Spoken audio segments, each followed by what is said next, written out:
অনেকেই জিজ্ঞেস করেন না যে ভাই ইউকে তে যাওয়ার পরে পার্ট টাইম জব করে আসলে নিজের টিউশন ফি নিজে ম্যানেজ করতে পারবো কিনা, নিজে নিজে টিউশন ফি দিতে পারবো কিনা।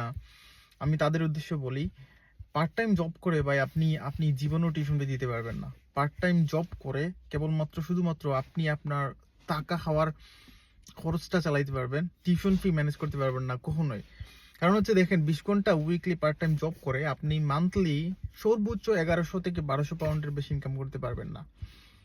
এখন আমার প্রশ্ন হচ্ছে কি, দেখেন একটা স্টুডেন্ট চাইলে উইকলি 50 থেকে 60 70 ঘন্টা পর্যন্ত কাজ করতে পারে। এখন পার্ট টাইম যদি মাত্র 20 ঘন্টা হয়, আপনি বাকি আরো যে 40 50 ঘন্টা আছে সেইগুলো কি করবেন? তো এখানে আসার পরে ফুল টাইমের প্রিপারেশন নেন। কেন পার্ট টাইমে পড়ে আছেন? ফুল টাইম কাজ করেন, ভালো একটা ক্যাশ জব ম্যানেজ করেন, ক্যাশ এন্ড জব ম্যানেজ করেন। পারমিশন নাই তো কি হয়েছে?